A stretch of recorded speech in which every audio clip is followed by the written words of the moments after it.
We now have the time for the question and answer session. To derive maximum benefit from the program, which is Ask Dr. Zakir, we will have some strict guidelines regarding the question and answer session. First of all, please kindly state your question briefly and to the point. Only one question at a time may be asked. If you do wish to ask a second question, you'll have a chance to go to the back of the row and await your chance to ask the second question. If there are any non-Muslim brothers or sisters, they will be given first preference to ask the questions. So contact one of the volunteers and they will put you to the front of the line. We have 3 mics available in the auditorium. 1 to my left for the brothers, 1 in the center of the auditorium, and 1 in the back for the sisters.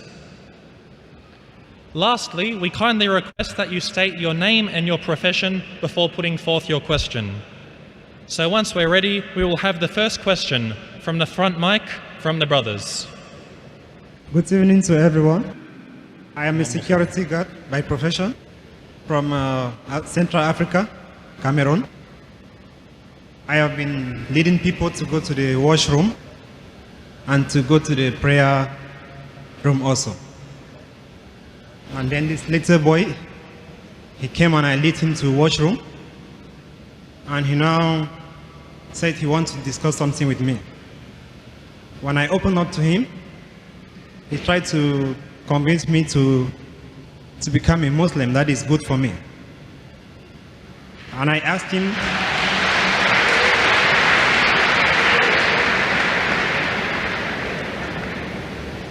him, why do you think it's good for me? He said that I should try it, I will never regret. And I told him I have listened to the speakers. I'm highly convinced that Islam is the best religion.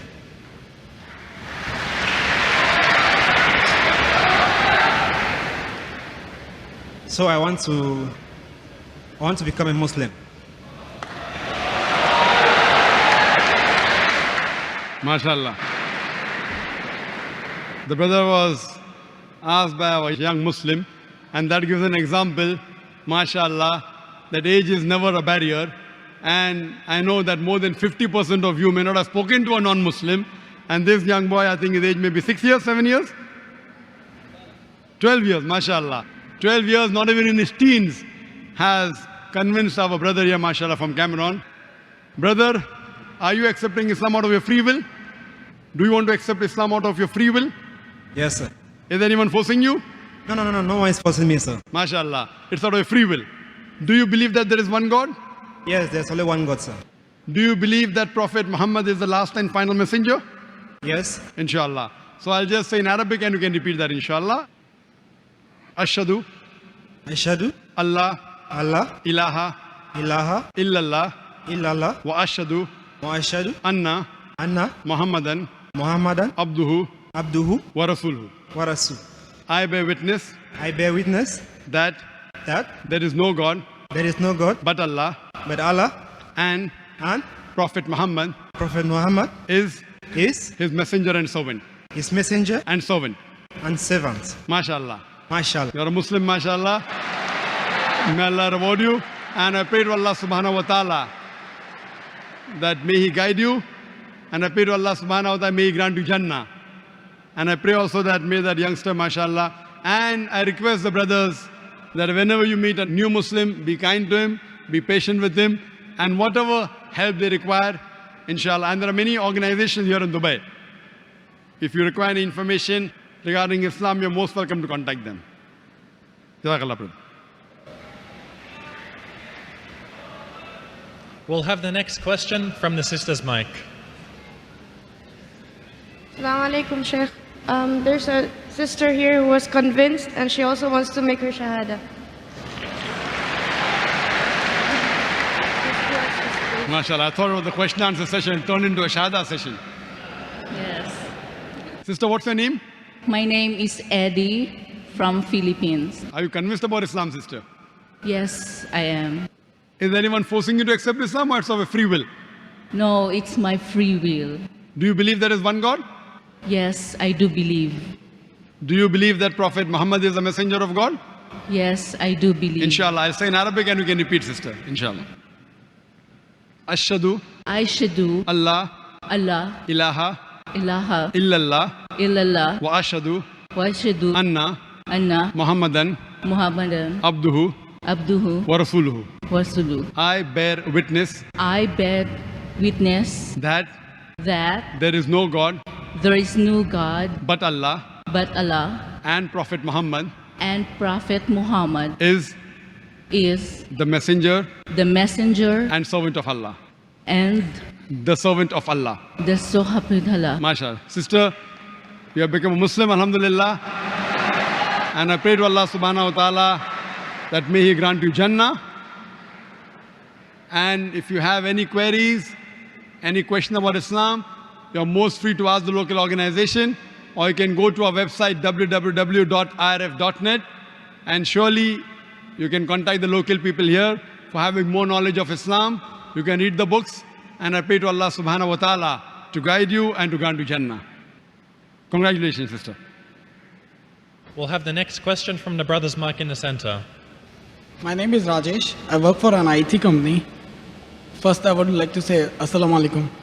Sir, you're a versatile personality and you have knowledge of all the religion. And always you have said there's one and only Allah, and Prophet Muhammad, peace be upon him, is the last messenger, with the references and help of Hindu books. So now my question is, what about millions and billions of Hindus, Sikhs, Jain, Buddhists they are praying at? Does their structure exist, or there is only Allah and the Allah? Thank you. The brother asked a very important question. He says that he has heard my talk and I speak of different religions, and I try and prove that there is only one Allah and Prophet Muhammad is the final messenger, not only from the Quran, from the Hindu scriptures, from the Christian scriptures. So the question is, what about the millions and billions of non-Muslims, the Hindus, the Christians, that their structure yet exists? As far as the structure existing, if you go to the scriptures, all the scriptures that came before the Quran, in the passage of time, they have been manipulated, there has been corruption, there has been concoction. Therefore, if you apply the rule of logic and science, no scripture will pass the test except the Quran.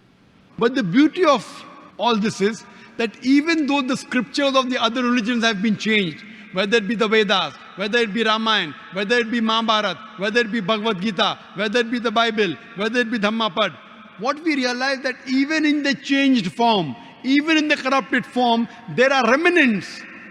There are many verses which speak about the oneness of Allah subhanahu wa ta'ala, about Tawheed. Even though the scriptures have got corrupted, there are parts which yet say that Prophet Muhammad is the last and final messenger. So what I say, that if they do research, and if they really want to be a good Christian, as Jesus Christ, peace be upon him, said, it's mentioned in the Gospel of John, chapter number 16, verse number 12 to 14. I have many things to say unto you, but ye cannot bear them now. For he, when the Spirit of truth shall come, he shall guide you unto all truth. He shall not speak of himself. All that here shall he say. He shall guide you to truth. He shall glorify me. So here Jesus Christ, peace be upon him, is telling his followers that there is a messenger to come, Prophet Muhammad. If I give you the message now, you will not be able to grasp it. When he comes, he will guide you to all truth. So if a Christian has to be a true Christian, he has to follow the teachings of Prophet Muhammad sallallahu alaihi wasallam. Same thing with the Hindus. There are many references of Muhammad sallallahu alaihi wasallam besides Tawheed. It talks about the Kalki Avatar, the final messenger to come, Prophet Muhammad sallallahu alaihi wasallam.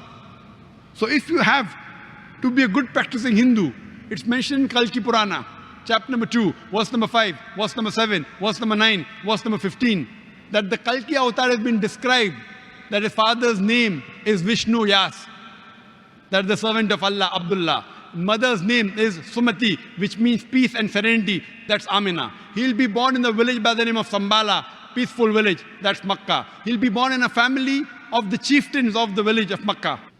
He will have 4 companions, talking about 4 Khulfa Rashidin. He will get the first revelation in a cave, that's Ghar Hira. He will migrate northwards and come back. He went to Medina and came back. Several. So if you're a true Hindu, even though the scriptures have got corrupted, have been concocted, if you think the full scripture is the word of God, you have to follow the Kalki Avatar. You have to believe in the last and final messenger. So if you want to follow the structure, and if you do research, you will come to the same last and final messenger, Prophet Muhammad sallallahu alaihi wasallam. Same with Buddhism, same with Judaism, same with Christianity, same with Hinduism. So what I tell them, based on the verse of the Quran of Surah Al-Imran, chapter number 3, verse number 64. Ta'alaw ila kalimatin sawa'in bayna bainakum. Come to common terms as between us and you. What is different, we keep it aside. What is common, let us agree. Let us follow. The first thing is, Allah na'budu illallah, that we worship none but Allah. So what we realize, that what is different we'll discuss tomorrow. What is common, let us agree to follow. Let us agree to follow what is mentioned in the Bible, in the Jewish scriptures, Christian scriptures, Hindu scriptures. God is one. He has got no idols. He has got no image. Idol worship is wrong. All the scriptures mention about the last and final messenger. So my question to them is, then why don't you follow it? Why don't you follow and believe only in one God? Don't do idol worship, worship Him alone. And why don't you follow the last and final messenger?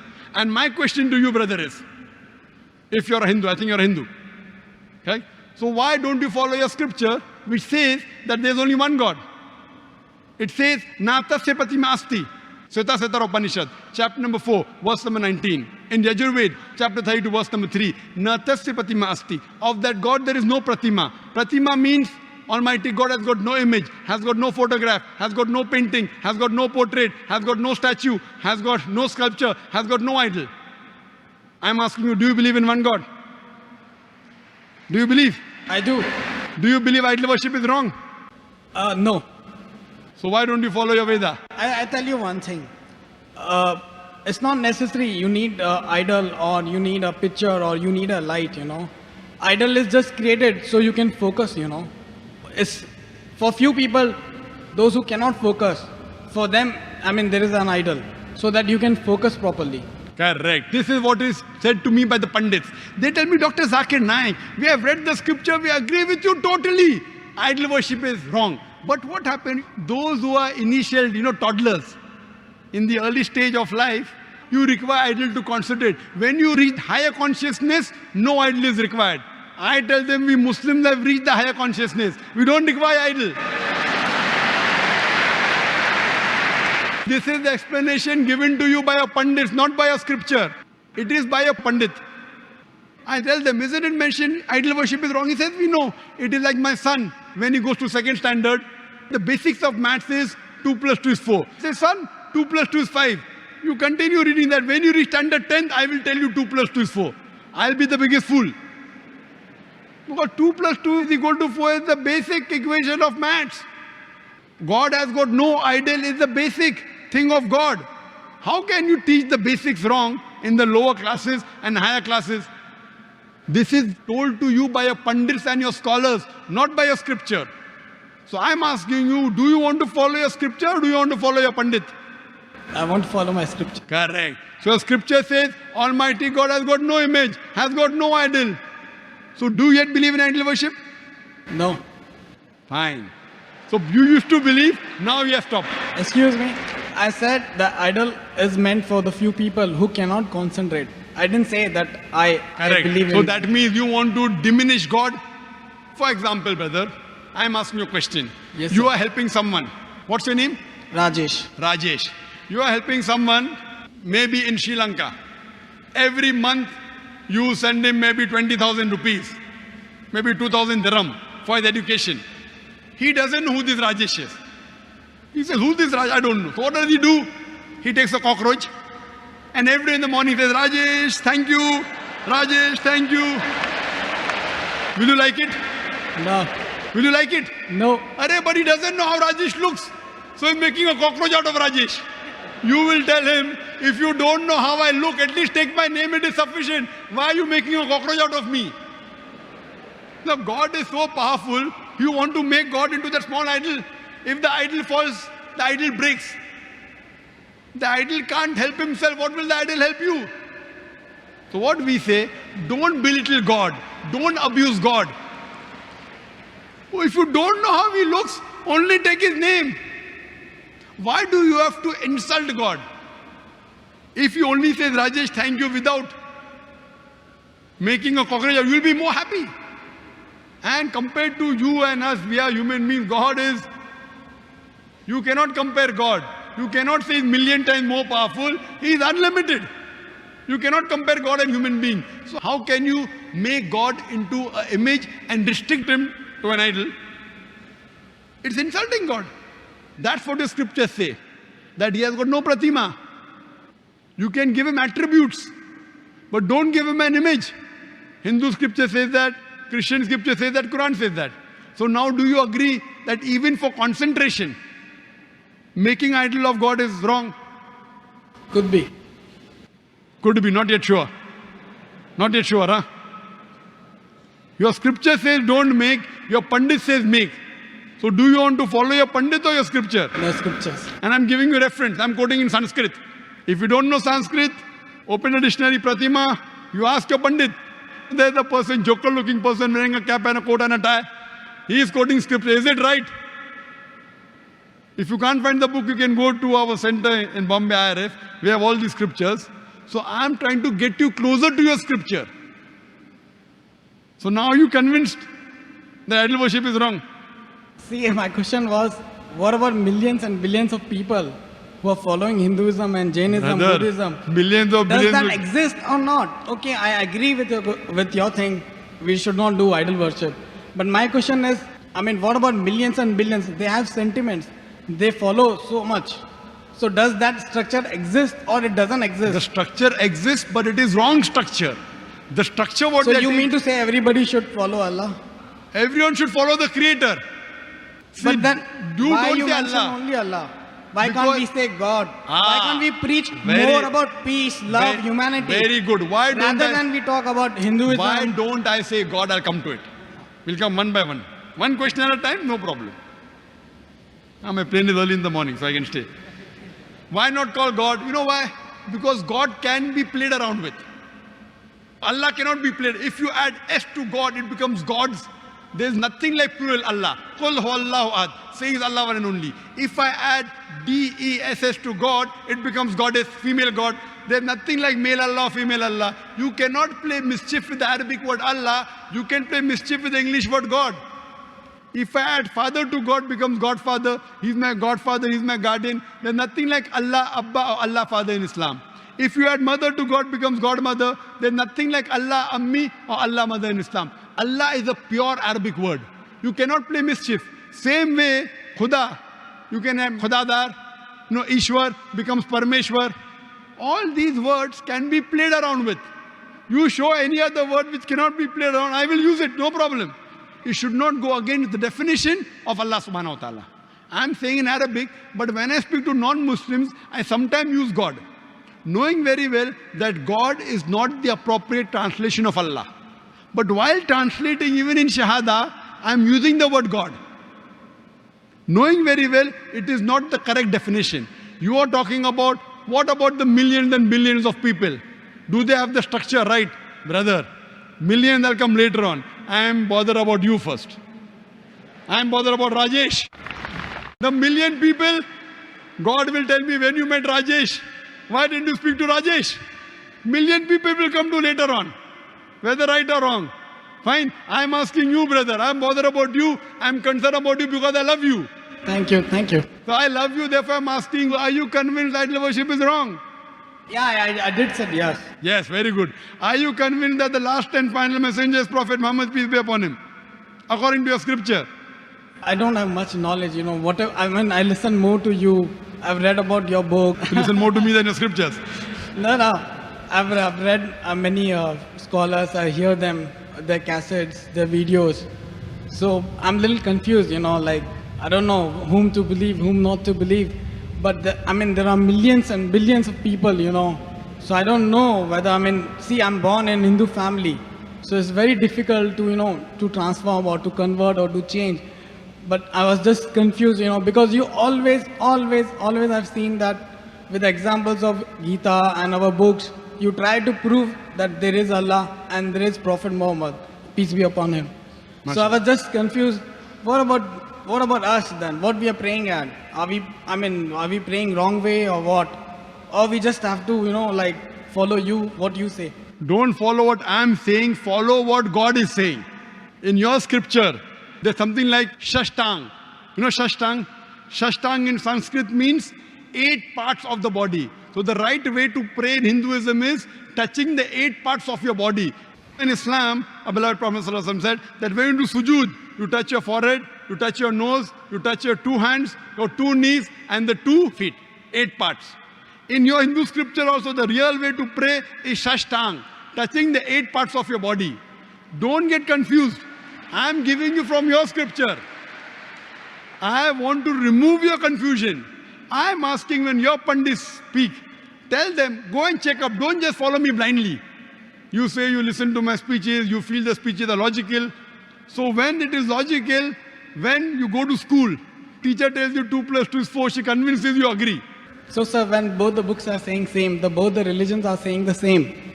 So why can't we speak about peace and love rather than talking about one religion? That's what I'm talking about, peace. That follow one God who is your creator. If you want to get peace, you can only get peace by following the commandments of one creator. Though the religious books are different, what I'm trying to point out the commonalities. I'm not criticizing Hinduism, I'm not criticizing Christianity. I can give a bigger speech of differences between Hindu scriptures and Islamic scriptures. I can give a bigger talk and a longer speech on differences between Bible and Quran. But my aim is not to spread enmity, my aim is to spread peace. So because my aim is to spread peace, I am taking the commonalities and telling you the common point of both these religions, both these scriptures is believing in one God. I am trying to spread peace. Islam means peace acquired by submitting your will to God. The ultimate peace is not only no war. No war, no fighting is only temporary peace. The ultimate peace is peace of mind, peace at heart, and peace in the next life. What I'm trying to propagate is not only peace in this world, peace in the next life. That's the reason I'm trying to get all the different human beings and telling them, do little research, spend little time, try and understand who our creator is, try and submit your will to this creator. What I request you to do is, submit your will to Almighty God. Follow the instructions of the last and final messenger, and then, inshallah, you'll get total peace. Thank you. Hope that answers the question. Next question from the sister's mic. Assalamu alaikum. Brother, this sister is from Botswana. Her name is Kay. She insists that she will not ask on the mic, so she's asked me that I should ask for her. But I made her stand so that you know that this is the sister whose question it is.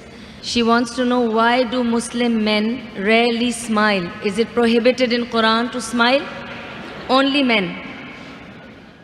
Sister asked that why do Muslim men rarely smile? Sister, I am a Muslim man. And you can see a white smile on my face.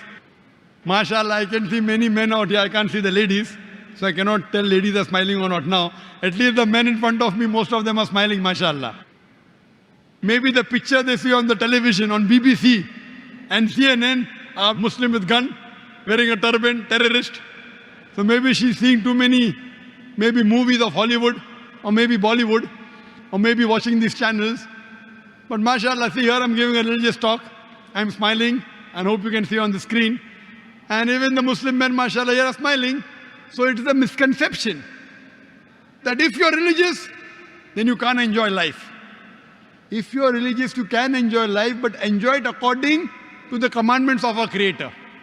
Don't enjoy in the wrong way. People think if you want to enjoy life, you have to have wine, women, and wealth. It's a misconception. Wine is not required. The woman floating around is haram. Yes, woman as a wife, legal wife, with permission of the Creator, no problem, enjoy. Therefore the Quran says in Surah Rum chapter 30 verse 21, Allah subhanahu wa ta'ala has put love and mercy between the hearts of the husband and wife.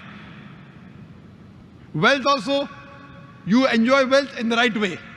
So sister, in Islam, nowhere does the Quran say that you should not smile, you should not laugh. Yes, the Quran says do not laugh at others. Quran says in Surah Hujurat chapter 49, verse number 11, that let not one group of men laugh at the others. You may never know that the latter may be better than the former.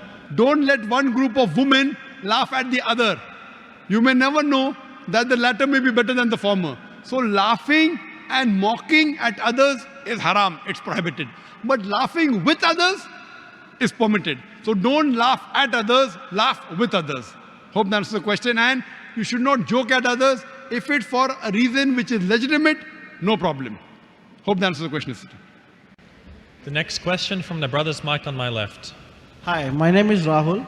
I'm a banker by profession. I just wanted to ask you one thing. Like, ever since I have the sense of religion, we have heard that God is one, and we are hearing it again as the God is one. But just now we had two people going as per you call Shahada or what. What you call is there is no God except Allah. And continuing what did you just tell Mr. Rajesh, that whatever religion which came into existence before Islam, this Islam corrected these some ways out of this and some way out of that there were some mistakes in the religions before Islam, and Islam corrected the things, and the messenger, the last messenger, what you're just talking about, he corrected them all, and now you have to follow the things again. So are you denying the fact that there was no God except Allah before Islam? Like there was no Lord Shiva, there was no Lord Ganesha as per Hinduism or as per something. So are you totally denying the fact according to Islam? So as you say, there is no God except Allah? The brother asked a very good question. He said that when I say and I give the Shahada that there is no God but Allah and Prophet Muhammad is a messenger, do you mean to say that Islam came and corrected, so before Islam there was no God? And that's what I mean to say. Brother, there's a slight misunderstanding. Islam is not a new religion. Islam did not come into existence 1400 years back. And Prophet Muhammad, peace be upon him, is not the founder of Islam. Islam is there since time immemorial. It is there since man set foot on the earth. And Prophet Muhammad is not the founder of the religion of Islam. He is the last and final messenger. So before Hinduism came into existence, Islam was there. And Allah clearly says in the Quran, in Surah Al-Imran, chapter 3, verse number 19, Inna Dina Indallah al-Islam. The only religion acceptable in the sight of Allah is Islam. And the message is repeated in Surah Al-Imran, chapter 3, verse 85, that if anyone takes any other religion besides Islam, it will never be accepted of him. He'll be amongst the loser. Meaning, there is only one religion, Islam. The first prophet was Prophet Adam, peace be upon him. Many other prophets came. Our beloved Prophet Muhammad said, there were 124,000 messengers sent on the face of the earth. By name, we know only 25 in the Quran. Adam, Abraham, Noah, Moses, Jesus, Muhammad, peace be upon them all. Now, by name I know 25 only in the Quran. You may tell me that, don't you believe in Ram? Don't you believe in Krishna? I say, I don't know. Were they prophets of God? I say, I don't know. Maybe they were not. Maybe they were not. Because they are not mentioned in the Quran, I don't know. Maybe they were not. But all the messengers that came before the last and final messenger, Prophet Muhammad, peace be upon him, they were sent only for those people at that time. Their message was time-bound. But because Prophet Muhammad, peace be upon him, is the last and final messenger, his message was not meant only for the Muslims or the Arabs, it is meant for the whole of humanity. That's why Quran says in Surah Anbiya, chapter number 21, verse number 107, وَمَا أَرْسَلْنَاكَ إِلَّا رَحْمَةً لِلْعَالَمِينَ, that we have sent thee not, but as a mercy to all the creatures, as a mercy to all the worlds, as a mercy to all the human beings. Similarly, all the scriptures that came before, by name only 4 are mentioned in the Quran. Torah, Zabur, Injil and the Quran. But Quran says in Surah Ra'd, chapter number 13, verse number 38, لِكُلِّ أَجْلٍ كِتَابٍ. In every age have we sent a revelation. There were many books sent. I don't know by name. You ask me, can you call Veda the word of God? Maybe, maybe not. But even if it's the word of God, all the scriptures that came before the Quran, they were meant only for those people in that time. Now, because there was time bound, Almighty God did not think it fit to preserve it. Now, because Quran is the last and final revelation, Quran, when it was revealed about 1400 years back, it was not sent only for the Muslims or the Arabs, it was sent for the whole of humanity. Quran says in Surah Ibrahim chapter 14 verse number 1, in Surah Ibrahim chapter 14 verse 52, in Surah Baqarah chapter 2 verse number 85, in Surah Zumur chapter 39 verse 41, that the Quran was sent for the whole of humanity. It was not sent only for the Muslims and the Arabs. So today, No, but I think we are not talking about the humanity, we are talking about the Islam. That Islam is totally denying the fact that there is no God except Allah. Correct. What I'm trying to say outright here is, like you just told me that it is written in Quran, that may not be written in Quran, or it is not written in Quran that there were some ways, there were some scriptures written or not. So it means there was a mistake by the writers or by the scholars or scriptures of the Hinduism, Buddhism, Jainism, that they did not mention that there is some God existing. very good question. What I'm telling you, if you heard my answer correctly, you'll understand. I said all the scriptures that came before, because they were not meant to be followed till eternity, God did not think it fit to preserve it. If you heard my answer, there were many scriptures. By name, I know only 4. But because they're not supposed to be followed today, why should I do research on it? By this, you are meaning that there was no Ramayana, there was no Mahabharata? Brother, you have not No, heard me. I'm asking you something. I'm telling you, there were many scriptures. No, but like now also, it has been proved geographically that there was proofs getting down that there was Ramayana, there was that pulls, setus, and what you have heard also Okay, about. you want to know about Ramayana? No, can it speak has about been Ramayana. proved. I mean to say. I will tell you the proof now. I mean to say. Like, Fine, now you're asking me a what you're question. saying that God- I'm giving you information now. You are talking about Ramayana and Mahabharata. I don't know what your knowledge is about Ramayana and Mahabharata. I'm asked how many types of Ramayana are there? I really don't know about You don't that. know? But I just know the basic version of the Ramayana. You that know, I'll we tell have you. heard of it and we have seen. I will tell you, brother. According to Ramanuja, who's a great scholar of Ramayana, he says there are more than 300 different types of Ramayana. Okay. 300 different types. Which one do you follow? No, I mean the basic characteristics, the basic. Quran, only one. They may be sects. They may call themselves Shia, Sunni, Hanafi, So are Shafi'i. you Only o- Quran is one. So are you openly or behind the stage or behind the curtain trying to denying the fact that there is no God except Allah? Not denying the fact, telling the fact that there was no God besides Allah, there is no God besides Allah, there will not be a God besides I Allah. think there is a final answer to me I have taken from you. Thank you very much. But coming to your question, you fail to realize that Islam is not a new religion. Islam No, is there. I have my due respect to the Quran, to the religion, Islam Correct. religion. There is no doubt about the Quran. There is no doubt about the Holy Messenger and everything else. What I'm my trying to only tell you- concern before the start, at the end of the session, the only concern was, are we denying the fact that there is no God except Allah? So you are totally saying that there is Hindus have no lords, Buddhism has no. Even Hinduism says the same thing, brother. You That's haven't what I'm heard saying. Even Hinduism says, Na tasya pratima asti. Of that God, there is no image. We cannot challenge the sentiments of the Not millions of challenge. Hindus. By challenging the sentiment, if you're going against the instruction of your creator, you are not obeying him. You cannot say, I'm sentimental, therefore I'm to kill anyone. I'm sentimental, I'm to insult anyone. No, but you are insulting God. But instructor never told us also this thing that you cannot pray me by creating my idol or something like It is that. mentioned. This is the internal sentiment of the Not this internal. follower. It is mentioned in Yajurved, chapter number 32, verse number 3. What? Don't make an image of Almighty God. And you're making. So you're going against the commandment of your scripture, not my scripture. Your scripture. but- What I'm trying to tell you, that if you call yourself a Hindu, which Hindu? A Hindu who believes in Vedas. A Hindu who believes in Mahabharata. You're talking about scientific thing. If I talk about scientific thing, do you know Mahabharata? Mahabharata was a story told by the grandfather of Arjun. Initially, Mahabharata contained only 8,000 shlokas. Later on, it contained 24,000 shlokas. Today, it contains more than 100,000. Where did it come from? Moment the story was told, generation down generation, everyone kept on adding their family members as heroes. So today's scholars say the original Mahabharata, which was a story told of the feud between two families, Pandavas and Kauravas, was 8,000 verses. Today it's 100,000. Where did the 92,000 come from? No, I think we swayed away from what we were discussing. Not swayed away. So therefore, this Mahabharata has got interpolation. Not me. The Hindu scholars say that. The Hindu scholars, if you read, they say it's an interpolation, not Dr. Zakir. I read their books, but I'm enlightening you. Your Pandit may not be telling you. And what I'm telling you, you're talking Mahabharata. You know Kurukshetra. Do you know where Kurukshetra is today? Yeah, Do you know how big it is? yeah. How big? Your Mahabharata tells that there are Akshohoni. When he started from morning till night, he was keeping on riding the chariot. There were 18 Akshoni. Each Akshoni contains about 100,000 elephants and few 100,000 horses. You know the Kurukshetra is so small. Where can it fit? Suppose I tell you in this hall, 1 million people came for my lecture. You will tell Dr. Zakir Naik is a fool. I think that Brother. Kurukshetra has been geographically Brother. named the name of Kurukshetra now. Brother. At that time, the whole area was called as Kurukshetra. So I Brother, think, have you read Mahabharata? I've not read, but I have heard of it. I have This is the seen problem. of it.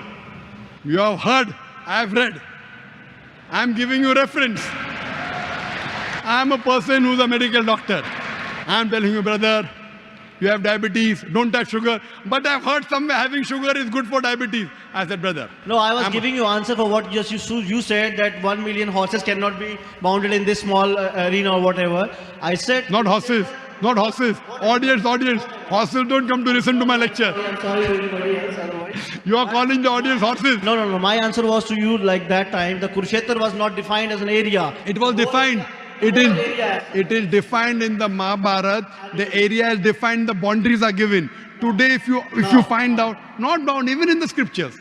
The scripture says what it is. Yes, geographical location. Scripture says what was Lanka. 50 miles away from my home. From your home, but do you know your scripture? Your scripture is miles away from your mind. Because I think we are swaying off from what we were discussing.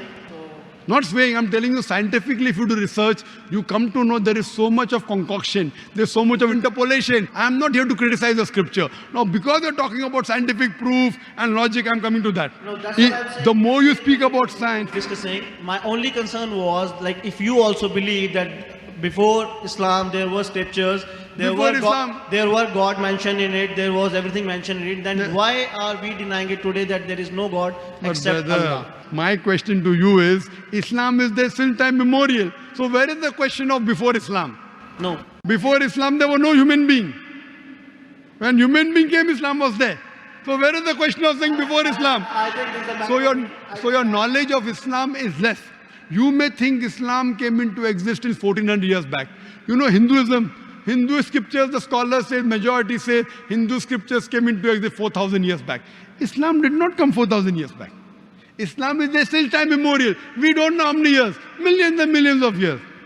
So for you to say, before Islam, before also there was no God but Allah, today also there is no God but Allah, even after millions and billions of years afterwards, there will be no God but Allah. It is just a matter of belief among all the religions. All the religions, including Hinduism, this is the belief. Including Christianity, this is the belief. Including Islam, this is the belief. Including Hinduism, this is the belief that God is one. I never say that there is no God except Lord Shiva or Lord Ram. That was my concern. Thank you very much. Lord Shiva is avatar. If you say messenger, I've got no problem. But the moment you say God, Lord Shiva is a different God, Krishna is a different God, Ram is a different God, that means you're going against your scriptures saying that Ikkam Evidityam. God is only one without a second. So what I realize, your knowledge, because being limited, you are telling me as a medical doctor, if I'm telling you, you have diabetes, there's problem in your pancreas, etc., have less sugar. No, I have read, sugar is good for energy, calories. Arey bhai, it is poison for you. No. I say, what can I do? No, I think the debate on this can go on for the night long, so I won't take much of your time. Thank you very much for your so kind answer. And I pray to Allah to guide you. Thank you very much. Thank you very much. So the next question from the mic for the sisters. The sister is also very shy. She just doesn't want to come in front or ask it herself. She says her question is about will of Allah. She says, I keep hearing everything is the will of Allah. Whatever happens is the will of Allah. And they say that everything is written already. So then where is the freedom of choice? When Allah gave me freedom of choice, whatever I do, if anything happens, they say, oh, this was written and it's the will of Allah. And if you could explain, if there is so much, everything is written down, then what is my freedom of choice? Sisters asked a very good question, very important question. That if everything is the will of Allah, then where is this freedom of choice? And this is a question not only asked by non-Muslims, even asked by Muslims. It's talking about qadar. That if it is mentioned in destiny, that I'm going to rob, and if I rob, who's to blame? Allah is to blame. If it is mentioned in destiny, I'm going to commit murder, and I commit murder, who's to blame? Allah is to blame. So where is the free will? So if it is the will of Allah, or if it is mentioned in the destiny, I'm joining both together, then where is the free will? The reply to this question is, it's compulsory that every Muslim should believe in qadar, but you should understand what is the meaning of destiny. For example, if suppose in a classroom, there are 100 students, and when the teacher teaches the students in the classroom at the end of the year, before the examination, the teacher predicts that this student, he will come out first class first. This student, he'll get second class. This student, he will fail. The teacher predicts why? He knows that this student is very studious, always does homework, does extra studies. This average student, second class. That student, goes for movies, doesn't do homework, misses the class, predicts that that student will fail. Now, once the examination takes place, after the results come out, this student gets first class first, this student gets second class, that student fails. I am asking you a question. Can the student who has failed, can he blame the teacher that because you have predicted I will fail, I have failed? Who's to blame? The student or the teacher? Who's to blame, the student or the teacher? The student. The teacher predicted. Who's to blame? The student. He did not study, he did not do his homework, he used to go for extra movies. So similarly, Allah subhanahu wa ta'ala has given the human being the free will. Allah has told you what is right, what is wrong, but the choice is yours. For example, if you come at a crossroad, there are 4 roads, A, B, C, D. You can choose any. You choose road C. So Allah knows in advance that when you come at crossroad, you will choose road C. So Allah writes, when the person comes at the crossroad, he will choose road C. So it is not because Allah is writing that you're choosing, because you will be choosing, Allah is writing. It is not because Allah is writing that you're choosing road C. It is because you will be choosing road C. Allah has ilm ghaib. He has knowledge of the future. He writes in advance. Now after you choose road C, you come at another crossroad, 5 roads, 1, 2, 3, 4, 5. Like after you pass the 12th standard, you can become engineer, you can become doctor, you can become businessman. You choose to become a businessman. Choice is yours. But Allah knows in advance that after you pass standard 12th, you will choose to become a businessman. It is not because Allah is writing that you're becoming a businessman. Because you wanted to become a businessman, Allah is writing in advance. And what you understand here, that if Allah wants, He can easily change it. For example, if in a classroom, in the mathematics examination, the teacher gives the paper 2 plus 2 is equal to how much? Now why she is supervising? The student writes 2 plus 2 is equal to 5. The teacher will not correct, the teacher can correct. But if the teacher corrects, you will say the teacher is unjust. If teacher says, don't write 5, write 4. All the other students will, this is an examination. Why are you interfering? So if Allah wants, He can change. But because He has given you free will, He is letting you take your decision. So this life is a test for the hereafter. As Allah says in Surah Mulk chapter 16 verse number 2, Alladhi khalaqal mauta wal hayata. It's Allah who has created death and life to test which of you is good in deeds. So this life is a test for the hereafter. Allah has given you and shown you the rules, what is good, what is bad. Then He's given you a free will. It is your choice. Allah does not interfere in your free will. He can if He wants. The Quran says, not even a leaf can fall without the permission of Allah. So whatever happens, happens with Allah's free will, but the decision is yours. And based on that, you will be rewarded or punished. Hope that answers the question. We'll have the next question from the brothers mic in the center. Hello, doctor. My question pertains to the point you're talking about. My name is Naresh. My question pertains to the point that you were making about intoxicants, small intoxicant, like you have in small quantities or big quantities, it's the same thing. It is an intoxicant. So how does it boil down to like smoking? Like it's a small intoxicant, like whatever high you have, it's for like 5 seconds, 10 seconds. How do I convince a Muslim friend of mine who says that's a gray area? There's nothing like, it's not permitted, but it's not banned, or it's not totally not allowed as such. MashaAllah, our non-Muslim friend Naresh wants to convince his Muslim friend I smoke as well.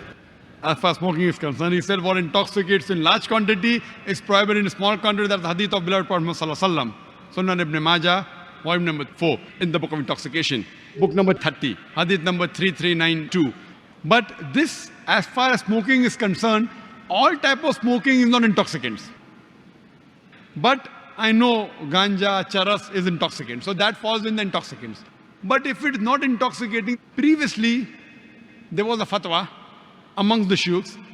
There's a hadith which says that don't have onions because it smells. So when you go for salah, don't have onions, it has got bad breath. So based on that hadith, people used to say that smoking is makruh because it smells.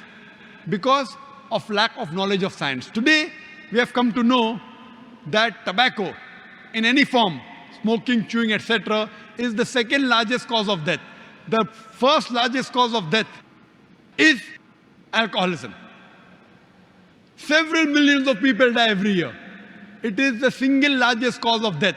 More than terrorism, more than war. Every year, millions of people die. The second largest cause of death is tobacco. According to World Health Organization, every year, more than 4 million people die only because of tobacco. Now, based on this, there's a verse of the Quran in Surah Baqarah, chapter number 2, verse number 195, which says, do not make your own hands the cause of your own destruction. That means committing suicide or causing self-loss is prohibited. So based on this verse, today we come to know smoking is nothing but slow poisoning.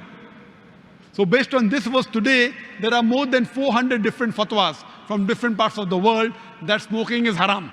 Tobacco is haram. Only in India, where I come from, there the scholars say makruh. Because many have tobacco, so they say makruh. But today, Saudi Arabia, Egypt, many parts of the world, there are more than 400 fatwas saying that smoking and tobacco in any form, nicotine is haram. So Islamically today, smoking is haram based on the verse of the Quran, Surah Baqarah chapter 2 verse number 195, do not make your own hands the cause of your destruction. So tell this to your friend, give the reference of the Quran, inshallah he'll be convinced if he's a good Muslim. We'll have the next question from the brother's mic. Just one question I have.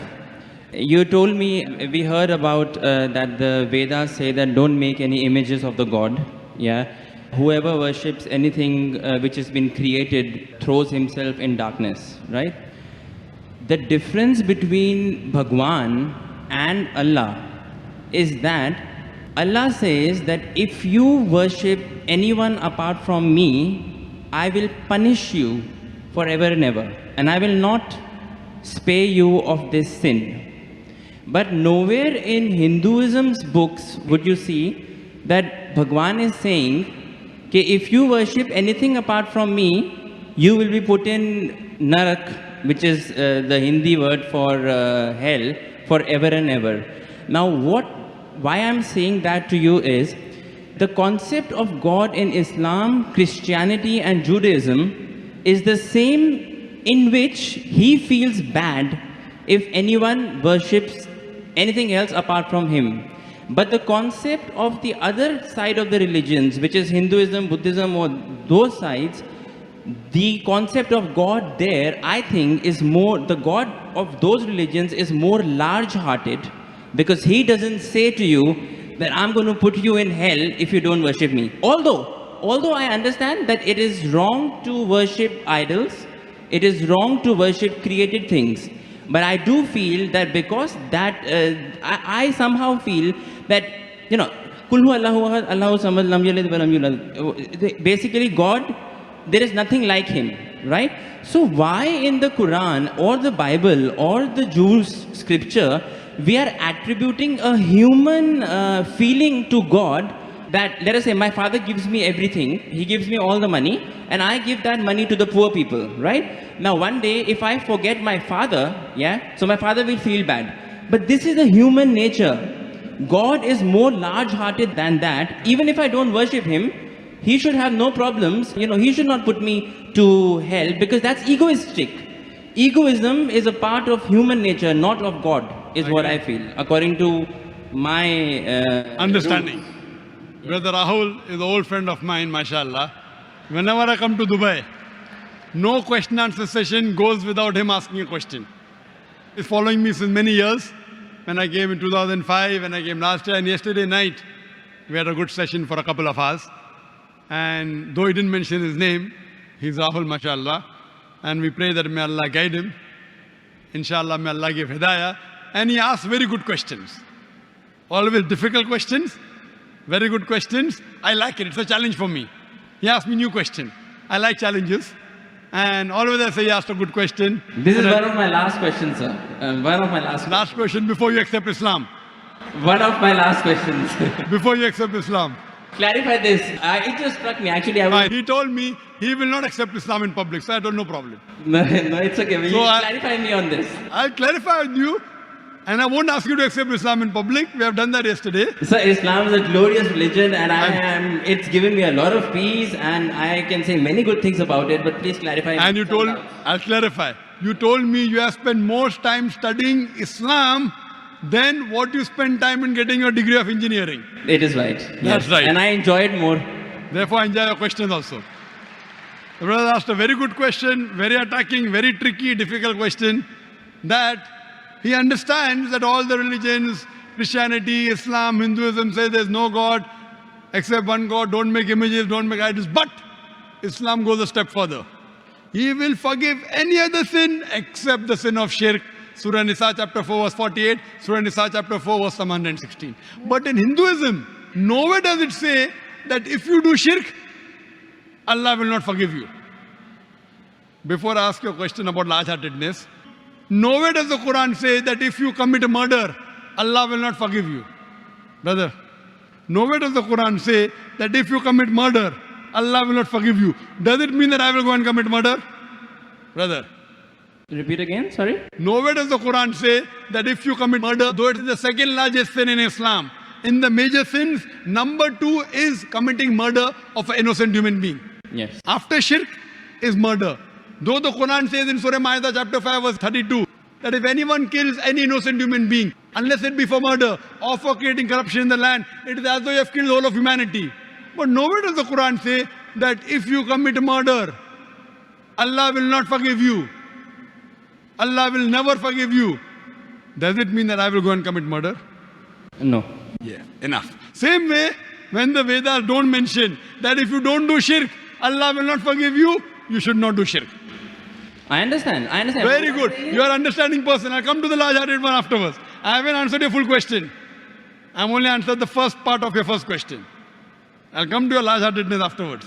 Yeah, I mean... I'll come to it. That's fine. Yeah. But I like, cutting down the questions so that you understand better. Yes. Or if you understand, the other people also should understand. You're an intelligent person, I know that. Sure. MashaAllah, engineer done from UK. That's what he told me yesterday. Now coming to your part of large-heartedness. Yeah. That in Islam, if you don't do this, I'll punish you. That is a human nature. That if the father gives money to the son, son gives in charity, tomorrow the son doesn't ask about the father, so father feels bad. It's human nature, I agree with you. God is far superior, I agree with you. Yes. So why does God feel bad?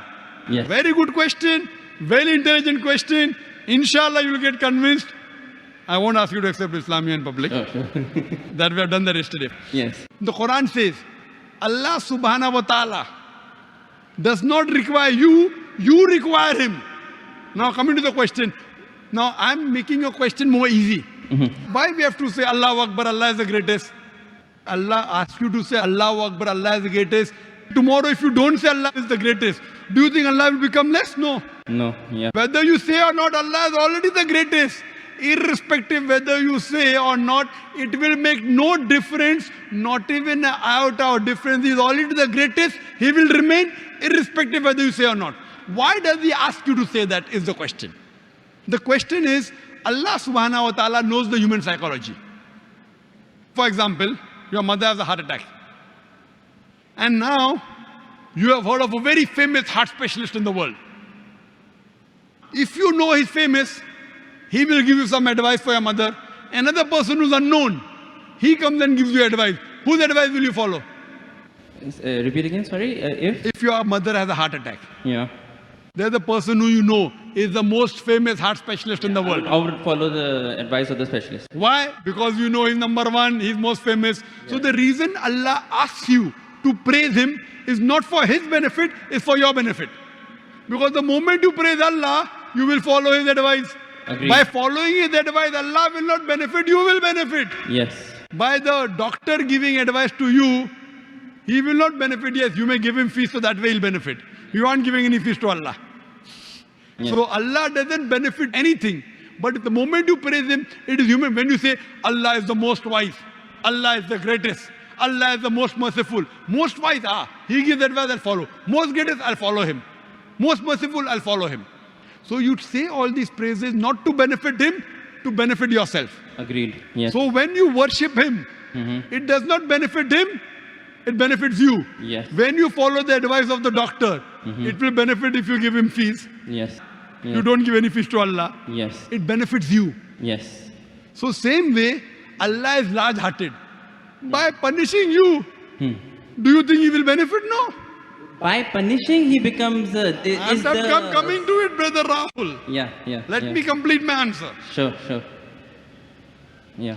By punishing you, he will not benefit, but he is giving you a fear. Why? If you have alcohol, he will punish you. If you have drugs, he'll punish you. Whether you have drugs or what difference does it make to him? Now, if he says, okay, don't have drugs, but if you have drugs, I will not punish you, then will you have drugs or not? You will have. If I give an examination, write 2 No, I won't have. If I'm convinced it's wrong for me, I won't have. I don't need that fear of the hell. The Right. fear of the hellfire to be put in my mind Yes. to yes. avert me. God convinces people in different ways. Some people with reason and logic. You're a logical person, you're convinced with logic. Some people want fear, some people want punishment, some people want reward. There are 3-4 types of ways which Allah speaks. You get convinced with reason and logic, you're like me. Yeah. You're like me. Yes. Some people, they are not convinced with reason logic. Leave logic. I'll get reward, I'll do it. I'll get punishment, I'll stay away. So if, लेकिन सच क्या है होता क्या है reality में does it is the fear is it reality वो होएगा Yes, I'll tell you. Reality is that the hellfire is there and the punishment is there, Brother, right? let me complete the answer. Yeah. Will you allow me to complete the answer or you will? Yes, please. Let me complete, I'll give you a chance. Ji. I'll give you a chance to say that you are convinced. Yes. But before I complete my answer, you're interjecting. Sure. Yeah, please.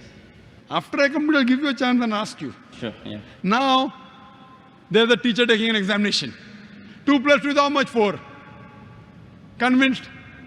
Now, there are some people, the teacher says, okay, now in the examination, those who write correctly will get plus point, will pass. Those who don't write correctly will fail. Now, when the teacher is telling hundreds of things, it's difficult for everyone to remember. But if they want to remember, you write. If you write correct, I'll pass you. If you write wrong, I'll fail you. So now the student starts memorizing.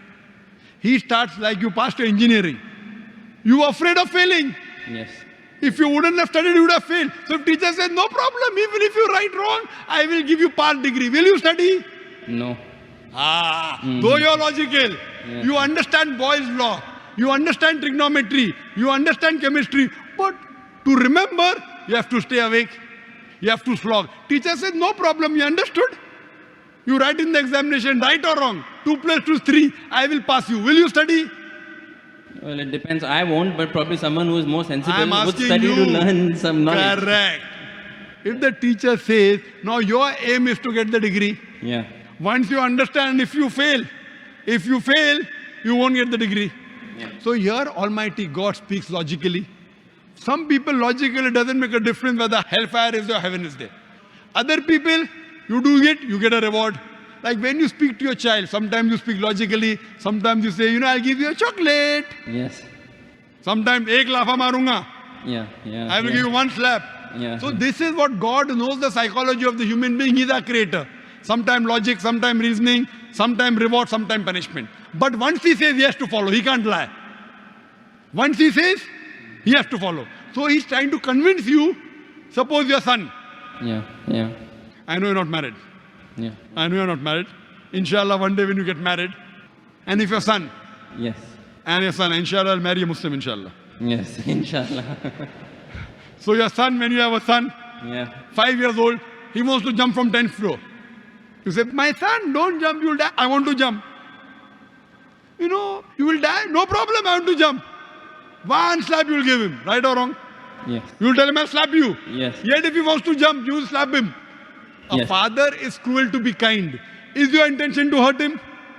No. Your intention is to hurt him little so that he prevents from the bigger hurt. Yes.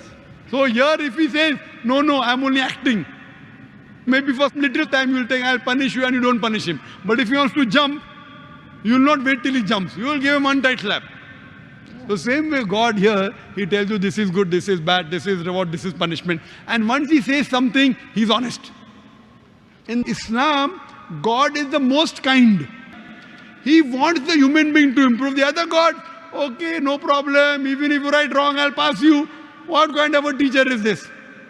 Suppose tomorrow, there's a student studying with you. He writes wrong answers. You slog. You stay awake in the night. This person plays hooky, enjoys, writes everything wrong. And the teacher says, both get first class first. Will you be happy with the teacher? No. Why? You're a very unkind person. Very cruel. Unkind, not a good human being. I am wrong. Because you believe in justice. So besides God being kind and merciful, He's also just. Imagine someone rapes your sister, rapes your mother. God says, no problem. I'll forgive. On the day of judgment, won't you tell God?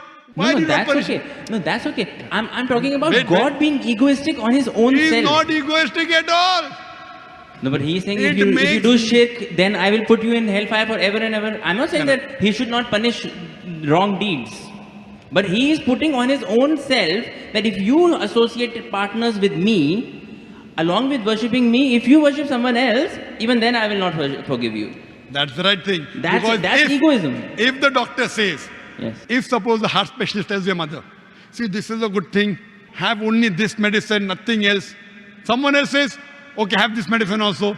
So that heart specialist tells you, if you mix it with something else, the mother will die. So will you listen to somebody else or not? Will you listen or not? Heart specialist saying, don't have anything else except this sorbitrate. Keep it below your tongue. Yes. Now another doctor comes, I'm a very good doctor. You don't know him also. I will listen to heart specialist. Correct. Yes. Heart specialist specialized, but God is a bigger heart specialist. So heart specialist you want to follow, you don't want to follow your creator who's created your heart. What No, kind of no, sir, wait. Let me complete. Yes. Let me complete. Yes. So you, being logical, Yeah. when you want to follow the heart specialist, when the heart specialist tell you, don't listen to anyone else because they have told you the total truth, that heart specialist can be wrong because he's a human being. Almighty God, when He says, do not worship anyone else besides me, He knows that if you think somebody else is also the greatest, and if you follow something wrong, it will harm you. God does not want to see to it that His creations are harmed. He is going out of the way to give you an ultimate warning. Other sins, maybe I will forgive. That is one type of murder, is one type of sin, very wrong, second largest. But one, if you worship somebody else, you can do anything. You can start murdering, you can start having drugs, you can start raping. It's too dangerous. This is the guidance. It is complete. Because He is the creator, He knows no one else is the creator. Now someone else tries to behave like a creator when God knows no one else can create you. It is very dangerous. That's the reason He says that following advice, worshipping anyone, obeying anyone as the creator, not obeying normally. Normally you want to obey a father, no problem. Obey a mother, no problem. Going against the commandments of Almighty God. Worshipping somebody That is else. what I'm trying to find out. Is that the right God who is saying that if you associated partners with me, I will never forgive this sin? You are taking, it's a catch-22. I am questioning whether a God who thinks like that, is that the correct God? Correct God. You are saying He is the correct God, hence Why? He knows. Why? Yes. I have checked up with science. This Quran passes Yes. the test. When I put science to your Hindu scriptures, it fails. Yes. When I put science to Bible, it fails. So even if I agree with you with my earlier question, maybe this is ambiguous, fine. 80% is proved to be 100% correct. 20% is ambiguous. Inshallah, logically, even this will be right. If I have to put that way. But the other way, if a doctor who is solid... Stronger argument would be that Stronger 100% is argument, correct. 100% 100% of it is proved that it is correct. If 20% ambiguous is I'll there, tell you one thing, brother. Your mind hasn't reached that level. My mind hasn't reached that level. right. The science hasn't reached that level. Maybe 100 years afterward, 1,000 years after, it will be proved 100% correct. We are limited. The problem is in you and me, not in the Quran. Similarly, but a person who's very powerful, a person who's a heart specialist, he knows his stuff very well. He'll be sure. Do this, nothing else. A person who's not sure, okay, have this medicine also, have that medicine also. So person who's cocksure of himself, like the Creator Almighty God, He will give this commandment. Now he's cocksure. You are not cocksure about Him that He's the Creator. Yes. Once you're cocksure, you'll follow. I'm cocksure that this is the word of Almighty God. You aren't. Yes. So once your research gets complete, Yes. you know very well that the other scriptures don't pass the test. Yes. I challenge you to get any scripture that you know of which is even close to the Quran. No, this is the strongest scripture that that's so, for sure. So when you know, Yeah. I can't ask you to accept because you know we spoke yesterday. Right, okay. But when you know it is the thing, then the ego is in you. not an almighty God. The ego No, is I in don't have you. ego. I don't have ego. And I pray to I Almighty told you God. all the ones I have read, this is the strongest. I yeah? pray to Almighty God. You know, because I love you, Rahul. Yes, I love you too. I love you. That's the reason I pray to Almighty God to give hidayah. You don't have to proclaim. You asked me yesterday, do you have to proclaim? I said, no, you don't have to proclaim. Yeah. So I think that you are a person who submit your will to God, and may God guide you, and may you get a good submitting Muslim life partner. Thank you. Thank you. The next question was due to go to the brother, so we'll have the next question from the front mic. Good evening, Dr. Nayak. This is Sanjay Thakkar here. First of all, with all due respect to all my Muslim brothers and sisters here, before I ask my questions, I would like to ask your kind, make a statement first. You see, religion goes beyond supremacy or declaring supremacy over other religion. It's more about looking, because God is omnipresent. There is God in you, there is God in him, there is God in him, there is God in everybody. If we have that vision, tunnel vision.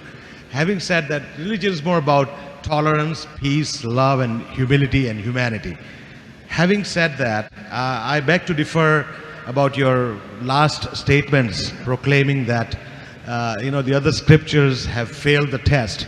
Now again, this could be a debate that could go on for hours, and we have limitations on time. So I'll just rest with two questions. My first question to you, Doctor, is, Islam and the Quran condemns idol worship. Yet in the Kaaba, people... Now you had mentioned that one of the 20 misconceptions, first 13 that you had covered, I wasn't here at that time, so I missed it. So that's my first question. My second One question at a time, please. No problem. Actually, Go ahead. It's correlated, sort of. No problem. Yes, brother. My second question to you is, I'm large-hearted, tolerant. Thank you. Thank you. Very kind of you. My second question to you is, the concept of azan. From what I understand, the concept of azan came many, many decades or centuries back when there was no clock, there were no way to actually decide what time of the day it is. And the only way people would realize that it's this time of the day for this prayer was based on azan. Now obviously that's not the case now. We have clocks and we have... So then why is there azan 5 times a day even in this day and age? These are my two questions. Brother asked two questions. Before he asked these two questions, he made some comments. I made a statement, not comments. It was a conclusive statement. Do you think the statement and comments are contradicting? Well, it was a conclusive statement which could be challenging your Therefore statement. I said, you made a comment or you made a statement or you made a challenge, no problem. Yeah, take it whatever you would like. You want to get challenged, no problem. You said that Zakir, while talking about other thing, you should be more tolerant, etc. And he said that I mentioned earlier that all the scriptures besides the Quran have failed the test of science. Complete my sentence, don't halfway. When you put the test of science, not the test of emotion. So you quoted me half.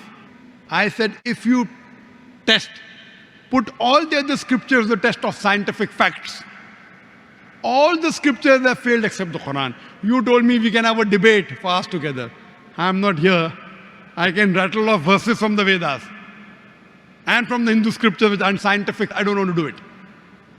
If you want to see, you can see my debate with Dr. William Campbell talking about Bible and Quran. Why I did that? He wrote a book saying there are 30 scientific errors in the Quran. And for 8 years no Muslim replied. I went to Chicago. I had a dialogue. I answered all his questions. And I posted 38 scientific errors in the Bible. He could not reply to one. I have had debates with many of your scholars, not you, Shri Ravi Shankar, many, said to be number 1 in the world. Now when I've spoken with them and they could not reply, now you are telling I'm wrong. No, I'm not. I didn't say you're wrong. You said you can have a debate for 5 hours. I'm not interested. When I had the debate with the best and they could not last for half an hour, do you think I'm a fool to have a debate with you for 5 hours? Well, limitation of time. You're prejudging my intelligence. I'm not prejudging. Many people, they tell me, Dr. Zakir Naik, we want to debate with you. You're not the only one. Many people. You know what I tell them? If you want to debate with me, you should have a following. If you can get 10,000 people minimum, there are about 20,000, someone told me. Now, if you can get 10,000 people for your talk, you are worth debating. I'm not judging intelligence. If you're a person who has a following, I don't want to make you famous. If I have a debate with you, you will be seen by 100 million people. You know that? Now, let me complete my answer. What I tell any non-Muslim, many hundreds of non-Muslim want to debate with me, I tell them, there are hundreds of Hindus who I know, hundreds of Christians who I know. When they speak, they have more than 10,000 people for the audience. Shri Ravi Shankar, Ramdev Baba, Christians, Billy Graham, Franklin Graham, Morris Cerullo, Benny Hinn, all these people, they have 10,000, 20,000, 50,000, 100,000 for the gathering. You convince them and give your material to them, let them debate me. They will never take your material knowing very well it will not stand the test. These are scholars of your religion. What I tell you, if you really feel you have strong material and you really think you have intelligence, give this material to a Hindu who you consider to be best. Okay. And who has a following. If you say, I want to debate with you, I used to do that earlier. Now, anyone, whether good, bad, ugly, whether he's intelligent or not, if he can gather 10,000 people, that means he has a following. He's not doing it for fame.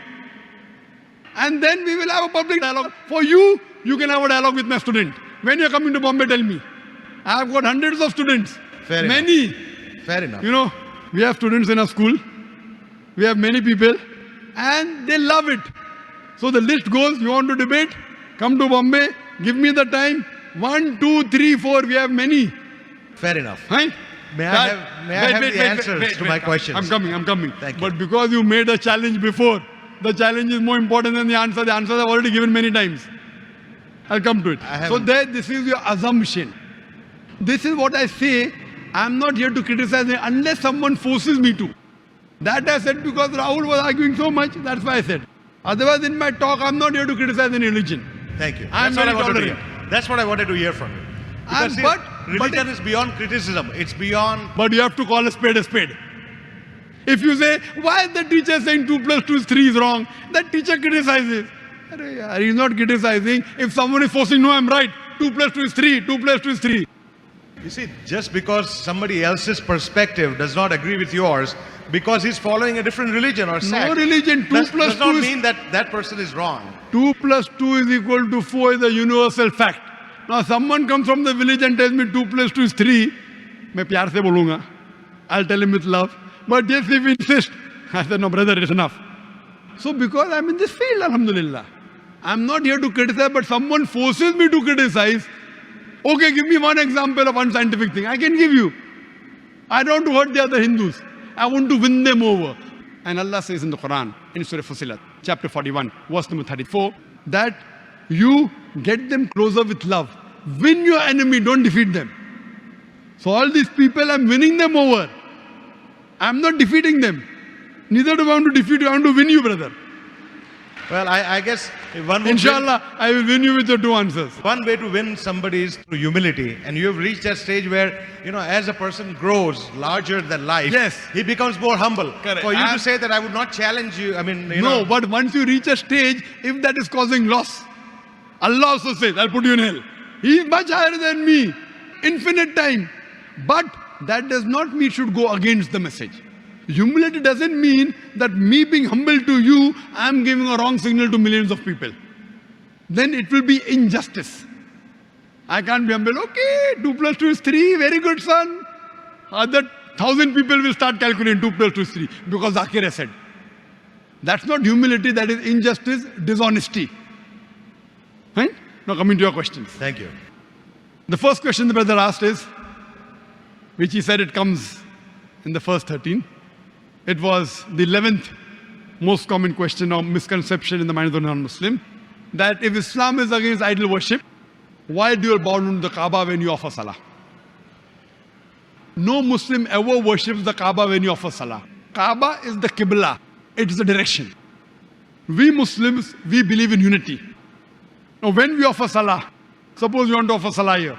Some will say let's face north, some will say south, some will say east, some will say west. For unity, Allah says in the Quran, Surah Baqarah, that wherever you are, face towards the Kaaba. So Kaaba is the Qibla, it is the direction. So we are facing in that direction, but no one worships the Kaaba. Previously, the Muslims were the first people to do the world map. And Al-Idrusi, 1154, he drew the world map. North Pole down, South Pole was on top. And Kaaba was in the center. The Western cartographers came and they turned the map upside down. North Pole top, South Pole down. Yet the Kaaba is in the center. So if you are in the north, you face towards the south. If you are in the south, you face towards the north. If you are in the east, you face towards the west. If in the west, you face towards the east. Kaaba is at the center. So we pray that as a Qibla, as a direction. No one worships it. Further, when we go for Umrah, or for pilgrimage, or for Hajj, we circumambulate around the Kaaba. You may ask that why do you circumambulate around the Kaaba? Why do you circle around the Kaaba? I do it because it's the commandment from Almighty God and the Prophet. But the logical reason I can think is because every circle has only one center. So when we circumambulate around the Kaaba, logically I think we are testifying there's one God. Furthermore, if yet you have doubts, if you read the hadith that's mentioned in Sahih Bukhari, volume number 2, in the book of Hajj, chapter 56, hadith number 675, Hazrat Umar, may Allah be pleased with him, he was the second Caliph of Islam, second Khalifa. He said that this black stone pointing at the Hajar Aswad, black stone, it can neither benefit me, it can neither harm me. Just because my Prophet kissed it, I'm kissing it. This statement that this black stone can neither harm anyone nor benefit anyone is sufficient to prove that the Muslims don't worship the Kaaba. Furthermore, at the time of the Prophet, there were Sahabas, there were companions of the Prophet who stood on the Kaaba and gave the azan. No idol worshipper will ever stand on the idol and give the azan. Proving that no Muslim ever worships the Kaaba, it's only the Qibla, it's a direction. Coming to a second question. Hope you're convinced with the first question. Sure I am, thank you. Very good. 50% I won you over. Now next 50%.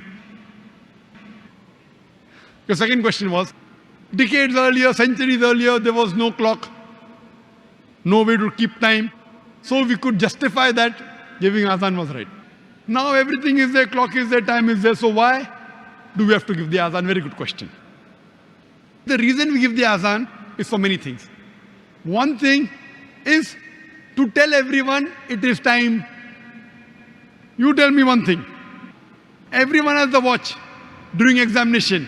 Yet the teacher rings the bell, time is up.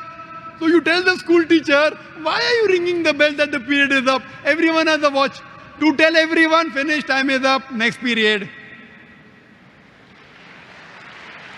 So today when we have the azan, you can have a big clock also, a big bell. But a Prophet said, bell is not good. Therefore in Christian you have bell. Some religion you have the drum. The Prophet said, no, this is not good. No drum, no bell. Someone suggested human voice, he liked it. So better than the drum, we have called human voice, and our azan has a message. The bell, sometimes the bell in the school has a message, period is up. Sometimes the bell has a message, period is starting. Sometimes the bell has a message, different message. That fire alarm, run away. You understand, no? Bell cannot speak. You read the bell, okay, fire is there, run away. In the azan, it has a message. It says, Allahu Akbar, Allahu Akbar.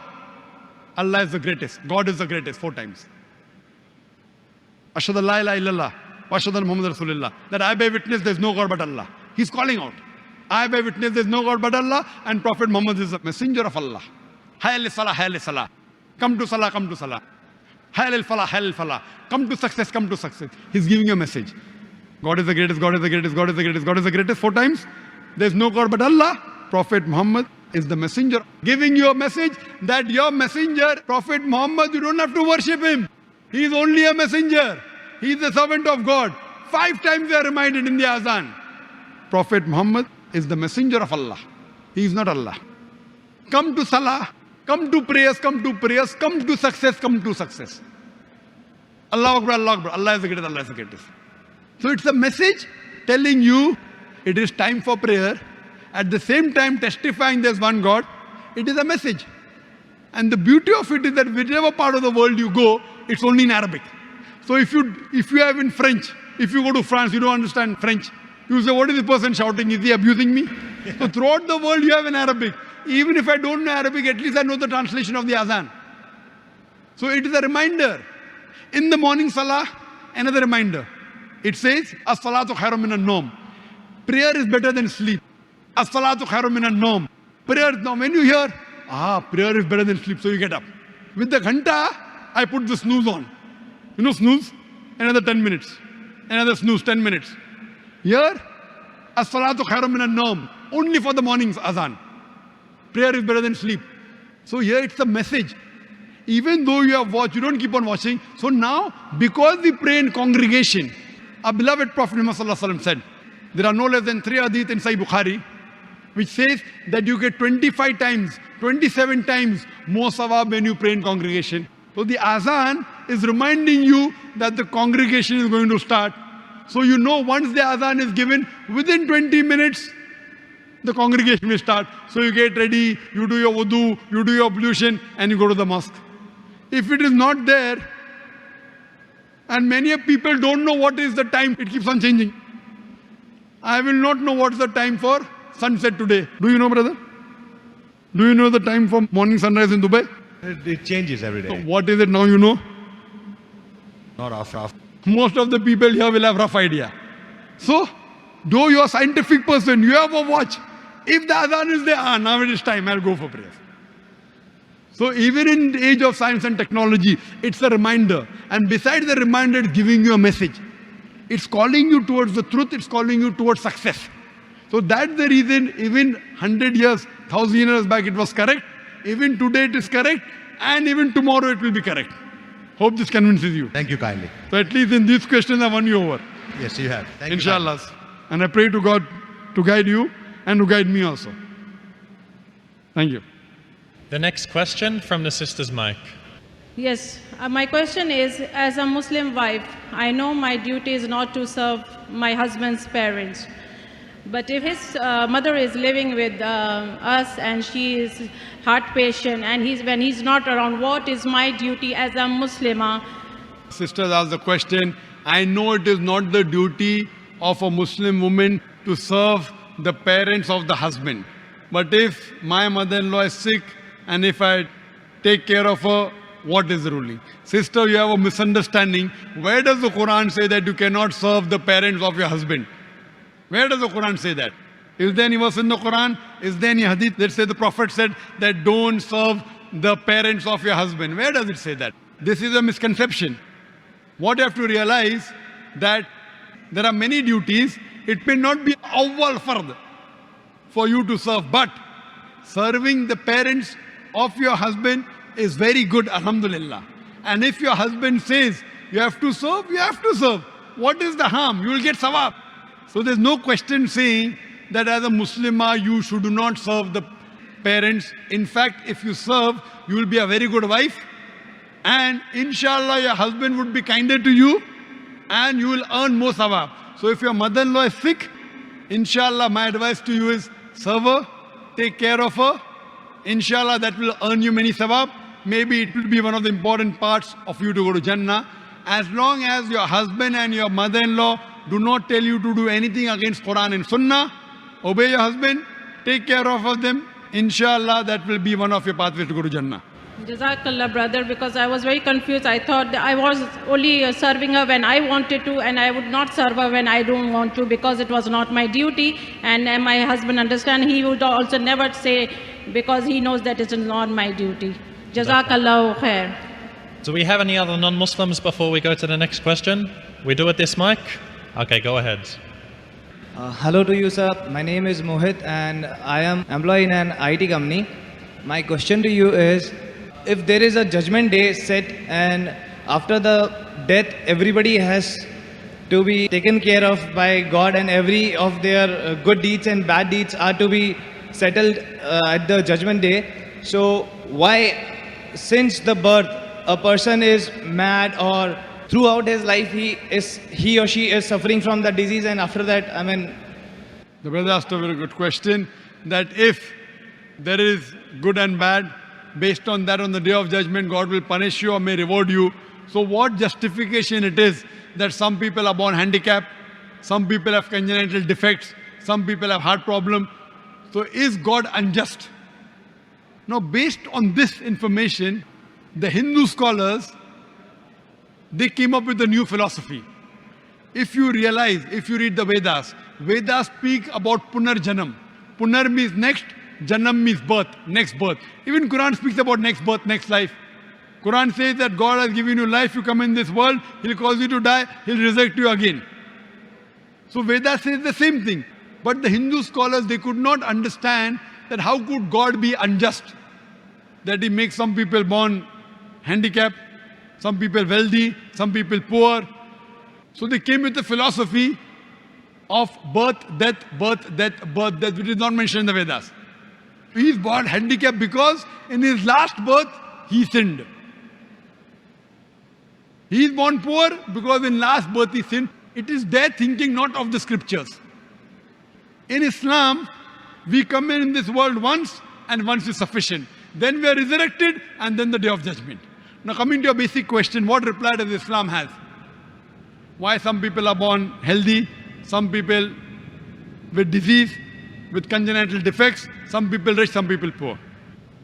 If we analyze, Quran says in several places, including Surah Anfal, chapter number 8, and Surah Baqarah, chapter number 2, verse 155. Allah says that Allah subhanahu wa ta'ala has made your children and your wealth as a test for you. Now Allah subhanahu wa ta'ala tests different people with different ways. Now depending upon the test, if the examination paper is difficult, the correction is lenient. If the examination paper is easy, the correction is strict to justify. So Almighty God tests different people in different ways. Normally in an examination, every year, the test paper keeps on changing. You don't have the same questions. If you have the same question, then where is the test? So now depending upon the examination you undergo, for example, one of the pillars of Islam is that you have to give zakat. Anyone who's rich, who has a saving of more than 85 grams of gold, he or she should give 2.5% of that excess wealth in charity. Now one person is rich, for him, he has to give zakat. A person who's poor, he has to give no zakat. So in the zakat category, he gets 100 out of 100. For the rich man, he may say, okay, fine, I may have 1 million dirhams. I'll give zakat only on 100,000 dirhams. Maybe he'll get 10 marks out of 100. May get 50 marks, may get 0 marks. For the poor man, we say, bichara hai, poor man. Actually, he's getting 100 out of 100 in zakat. For him, there's no test of wealth. For rich man, there's a test of wealth. You may think, oh, rich man, very good, God has blessed him. It's more difficult for a rich man to go to Jannah than a poor man. That's what our beloved Prophet Muhammad said. We may think it's a blessing, it may be a test. Similarly, on the other hand, the person is poor. For him to do hijab, they stay in one room. For him to do hijab or her to do hijab is difficult. For a rich man who has got a big mansion, many houses, for the lady to do hijab is easy. So their hijab is easier for a rich person, difficult for a poor person. So based on the condition, sometimes it's difficult, sometimes it's easy. There are parents who may be pious. Now they have a child who has a congenital heart disease. Maybe God is testing the parents more. Now the parents may say, oh, I've been praying 5 times a day. Why do I have a son who has a heart disease? God is testing them. If really the parents are good, what they will say, Alhamdulillah, at least God gave me a son. So what if he has a congenital disease? Now more difficult the test, higher is the reward. To pass BA is very easy. Graduation in arts, very easy. To pass MBBS is difficult. But the moment you pass MBBS, you get doctor's degree, doctor, DR. More difficult the test, maybe Almighty God wants to put the parents in Jannat-e-Firdaus. Almighty God is testing the parents with a son who has a heart disease. Yet if the parents have faith in Allah, it's a test for the parents. Nowhere does the Quran say that if a person is poor, he'll go to hell. It's more easier for a poor man to go to Jannah than a rich man. Nowhere does the Quran say that if a person has a congenital heart disease, he'll go to hell. We feel, oh, bichara hai. For him, actually, the test is easy. We, with our human logic, start thinking, poor man, so poor. Actually, the poor man to go to Jannah is easier. So Almighty God tests different people in different ways. Depending upon the test, the examination, the correction is lenient or strict. That's the reason the Quran says in Surah Nisa chapter 4 verse 40, Allah subhanahu wa ta'ala is never unjust in the least degree. And Allah says in the Quran in Surah Al-Imran chapter 3 verse 185 that kullu nafsin zaiqatul maut. Every soul shall have a taste of death. But the final recompense is on the day of judgment. So based on the test, the final judgment is on the day of judgment.